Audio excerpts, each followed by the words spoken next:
ලංකාව ගොඩක් famous යූග්‍රීන්ලාගේ ඌනෝ cable එක ඇත්තටම අපි ගන්න එක වටිනවා. මොකද්ද මේකේ තියෙන ස්පෙෂලිටි එක? මේකෙන් charge කරා කියලා අපේ ෆෝන් එක fast charge වෙනවා. අපි ටක් ගාලා බලමු. ඉතින් මේ කේබල් චුට්ටක් අනිත් කේබල්ස් වලට වැඩිය ගණන් වැඩි.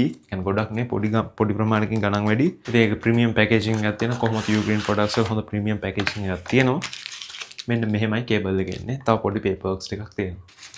ඉතින් මෙන්න තියෙනවා කේබල් එක. ඉතින් මේක දැන් අපි සාමාන්‍ය normal කේබල් එකක් එක්ක කම්පෙයාර් කරද්දී තියෙන ස්පෙෂලිටි එක තමයි මෙන්න මෙතන මේ ස්ක්‍රීන් එකක් තියෙනවා. ඉතින් මේකේ බිල්ඩ් ක්වොලිටි එක කතා කරොත් ඇත්තටම හොඳ බිල්ඩ් ක්වොලිටි එකක් තියෙනවා. සාමාන්‍ය යූග්‍රීන් වල අනිත් කේබල්ස් වලත් ඒ බිල්ඩ් ක්වොලිටි එකම තියෙනවා. හැබැයි මෙතන තියෙන මේ පොඩි ස්ක්‍රීන් එක නැහැ. ඉතින් මම මේ කේබල් එක through මේ ෆෝන් එක පවර් බැංක් එකෙන් charge කරනවා.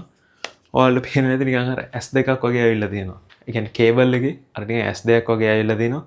අන්න ඒක තමයි මේකේ තියෙන ස්පෙෂලිටි එක. ඒක එක්තරා විදිහක ඉන්ඩිකේටර් එකක්. ඒකෙන් පෙන්නනවා අපේ ෆෝන් එක charge වෙනවද. ඉතින් මේක නිකන් පොඩි ෆන් කේබල් එකක්. අර නිකන් ඕඩිනරි නිකන් බේසික් කේබල් එකක් නෙවෙයි. ඉතින් වත් නිකන් ඒ වගේ පොඩි නිකන් ෆන් ගැජට්ස් වලට ආසයි නම් මේ කේබල් එක සුපිරි. ඉතින් මට මේ කේබල් එකේ වගේ අනිත් කේබල්ස් එක්ක ප්‍රයිසස් කම්පෙයාර් කරගන්න ඕන නම් මගේ technology.lk වෙබ්සයිට් එක චෙක් කරන්න.